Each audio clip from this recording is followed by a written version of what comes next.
everyone, Elizabeth here with this week's episode of AnimeCons TV. In this week's episode we'll be talking about hotels, which we've talked about in the past, but it's been kind of a while, so we wanted to revisit and talk to people who may be newer to conventions so they know what goes into booking a hotel at a convention. Now, almost all cons will have a special hotel rate that the convention has negotiated with the hotel. So that if the convention is being held at a hotel will have a special rate. If it's at a convention center, nearby hotels will have special rates, and sometimes there's overflow hotels, which may be a little bit further away, that have these special rates as well. The convention should have a page specifically dedicated to all the hotel information, where it is, what the rates are, links or information about how to book. So if you need to find information about the hotel, that's where you want to go, and hopefully the convention will have all the information available to you there. Now, the rate won't be the same as like a regular like Tuesday night when there's nothing else going on in the city, because like supply and demand or whatever, but it won't be like as astronomically high as it would be if the con didn't have, you know, negotiating power to be like, hey, just because there's going to be a lot of people doesn't mean you can charge like $500 a night or whatever. So the con is looking out for you when they book these special rates for the convention. Now, if you're looking at the hotel's website before the rates are available, the hotel may appear to be sold out, but chances are it's probably not. It just means that the rooms aren't available because they're under contract with this rate, and they won't become available until that rate is available, and they may not be available at all unless you have this special rate available to you. So if you're like a ways out and you look at the hotel and it looks booked, don't worry, it might not actually be booked.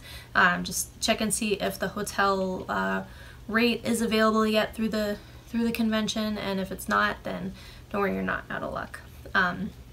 Now, keep in mind when booking for certain conventions. Some conventions are low stakes. You can, you know, book a hotel just a couple months beforehand. You'll be fine. There'll be plenty of availability. This is for smaller conventions, ones that have like maybe a more local crowd that a lot of people will drive in each day instead of staying at the hotel.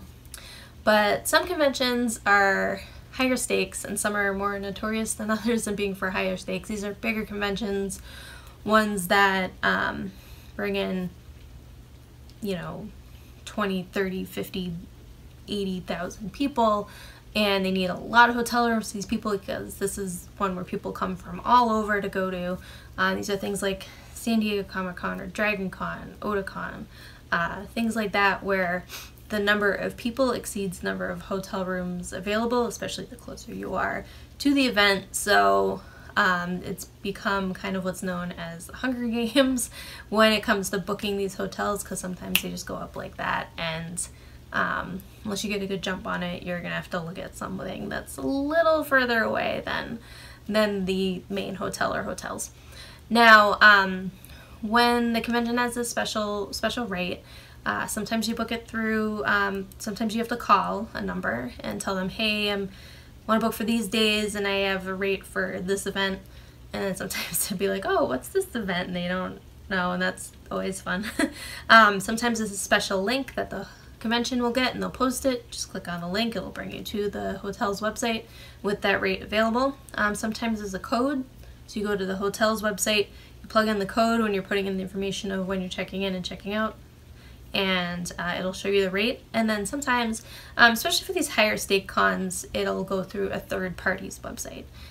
So you'll be taken away from the hotel's website, and then to book the room, and then at some point the reservation will transfer from that third party to the hotel. So there might be times where, like, if you have a question or need to make a change on your reservation, you call a third party, and then at some point it'll move over to the hotel, and then you gotta go to call the hotel. So hopefully it spells it all out for you. But now, if the hotel you want to stay at is booked, hopefully the con will have some overflow hotel available. They may or may not have rates for those, but hopefully they'll be like, oh, if it's full, you know, there's this hotel here and that hotel there that are close by that you can stay at. Now, even if the hotel rate is available still, don't be afraid to look outside the hotel rate, especially with the AAA rate. Now, if you're traveling to conventions a lot, especially if you're driving far distances, you definitely want AAA because it can help you out in a tough spot if you're having any car problems. But AAA can also give you really good discounts on hotels. So when you go to look, make sure you put AAA as a special option, and it'll show you the AAA rate. Pay really close attention when you're booking outside of hotel rates, because the cheapest rate available to you might be a non-refundable stay that you have to pay for completely upfront. And if that's okay with you, go ahead and do it, but just keep in mind that if like something happens or you're not able to go, you won't be able to get your money back. So I would recommend not booking that in case something happens.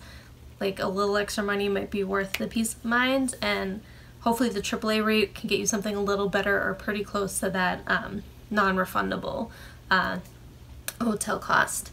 And whether you're booking through the hotel rate, the con rate, or on your own, pay really close attention to any deposits that need to be made, whether they're made at the time of booking, or maybe they're like a month before the convention, or any certain amount of time before the convention. Pay attention to any deposits and whether or not they're refundable or not. The more high stakes a convention, the more likely it is that you have to pay a deposit and that it's non-refundable. So it should spell all that information out for you. Hopefully the cons website will spell that all for you, and again, you'll see it as you're booking and all like the terms and conditions and things like that. Also keep in mind for all of these, whether this deposit is needed or not, is when the cancellation deadline is. Sometimes you can cancel the day of, sometimes it has to be as much as like 72 hours or more before you are able to cancel. And even with special rates, you want to make sure that you know when the cancellation deadline is in case something happens and you need to cancel, that you're able to and you're not charged for canceling it too late. So do keep that in mind. Also, in determining costs, especially if you're splitting with friends, make sure to keep taxes and possible resort fees in mind. When you're going to book, when you're on that last page before confirm reservation, it should show you a breakdown of all the costs, so like the rate per night, any taxes, and any fees associated with it. And then it'll give you a bottom line dollar. This is how much you will be charged for your stay. So when you're divvying up costs with your friends, make sure you keep those in mind. So you're not like going back to friends and be like, oh, it's actually an extra whatever amount per night. So you want to have all information there. Also parking, keep that in mind, especially if you're in a city, you're probably gonna have to pay parking. Some cities it's a lot of money to park, so make sure you have that factored into your budget as well. I highly recommend signing up for the hotel rewards program. It's free, and if you're staying at that hotel every year for a convention, then you'll be racking up points every year. And if you're staying at the same hotel brand for another convention or just for like a family trip or for work, you're racking up points. Sometimes they're doubled, sometimes you get bonus points, and those add up, and you can use it for free stays. You can use it to book discounted rooms, get upgraded. You can get free perks like Wi-Fi. If you like become a higher level, you get really nice perks like early check-in, late checkout, things like that. So it's definitely very worthwhile if like you're the person doing most of the hotel reservation booking for your friends and you're staying at the same hotels, totally do it. And if you can, also get a credit card for that hotel chain, and if you do, make sure you use it responsibly and pay it off. Don't go drop your whole credit limit in the dealer's room or anything like that, and make sure you pay off your balances every month. But those add up really quickly. If you use that card to pay for the hotel stay, you can get even more points that way, and then you find yourself with like, oh cool, I can go spend the random day, take a couple days at this hotel, and I only have to pay for one night instead of two, which is really cool. Now when you're staying at the hotel, be kind to the hotel staff. It's gonna be a very, very, very busy weekend for them. A lot of people checking in, a lot of people checking out, most times at the same time. A lot of people everywhere, and they're gonna be a little stressed. It's gonna be a very different weekend for them than most weekends. But be nice to them. It goes such a long way. Say please and thank you. Be patient, things like that. Make sure to tip your housekeeping, a couple dollars for each day that you're staying. You can, some people recommend leaving a little bit each day because the staffs can change, or you can leave it at the end of your stay when you check out. If you have any special requests, I would recommend calling them a few days before, like connecting rooms with friends. If you want to do that, make sure you have both confirmation numbers available so they can connect the reservations. If you want a low floor, if you want a high floor, early check-in or late checkout, all these things aren't guaranteed, so do keep that in mind. They may not be able to fill these requests. Those are things you want to call a couple days ahead of time. You also want to call the hotel if you'll be arriving after midnight, because after midnight they may choose your room to give to someone else because they might think you're a no-show, and I'm pretty sure it says it in the terms and conditions. So if you're gonna be late, even if it's like 10:30 and you find yourself 2 hours out, you're like, oh shoot, I'm not getting there at the time I thought I would, give the hotel a call and just be like, hey, this is my reservation number, I will be there, I'll just be there pretty late, and you should be all set. A few things to keep in mind with the room: pack trash bags and pack a power strip. I don't know, we seem to accumulate a lot of trash when we're staying in hotel rooms, so the trash bag can help because the trash bags they give you are pretty teeny, and the power strip is especially helpful, especially if you're in an older hotel that may not be upgraded to have a lot of outlets or USB ports, and everyone needs to be able to charge their phone, so power strip is very helpful as well.